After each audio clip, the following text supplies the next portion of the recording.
Asalaamu calaykum waraxmatullaahi wabarakaatu walaalaha qiimaha iyo qadarinta mudan aad iyo aad baan idiin salaamayaa meel baad ku sugan tihiin rabbi subxaana watacaala ha idinku xiftiyo muddo kooban ayaan ku kala maqnayn hawada waxaa rajeynaya islaan oo caafimaad qabo soo noqda alxamdulilaahi rabbilcaalamiin idinkuna sidaa is ka fiican insha allah inaad ku sugan tihiin maanta waxayna wada video yaro kooban maasha allah tabaarakallah baamiya iyo hilib la isku samaynayo waxaan rajeynaya inaad ka heli doontaan haddaba saanu sameeyey daawasha habboon basasha ayaan ka bilaabay 2 xabo basala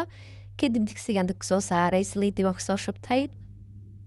kadibna basasha ayaan kusoo daray basasha cabaar markaan yar walaaqo 5 midho toona soo qaatay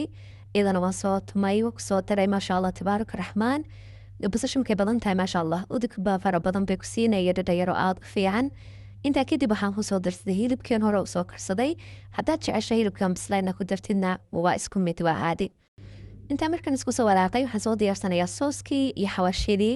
tamaandhadii waatan kabsar caleen waa isku soo shiidayaa xawaashidiina waa kuwan malgacad barkeed babriika milix kaamuun filfisha madow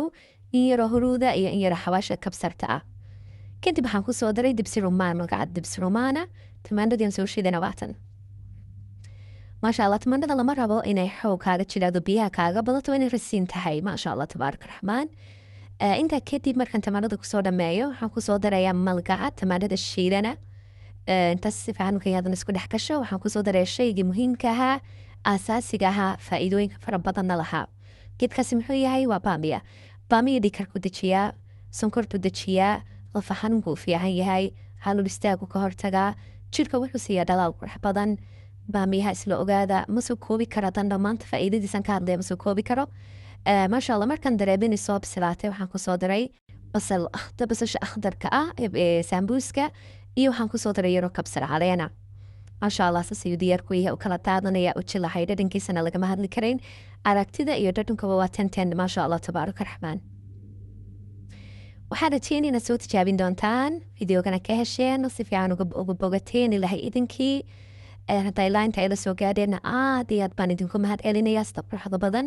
aad iigu xidhan tihiin aad ii saborti garaynaysaan aad baa mahadsan tihiin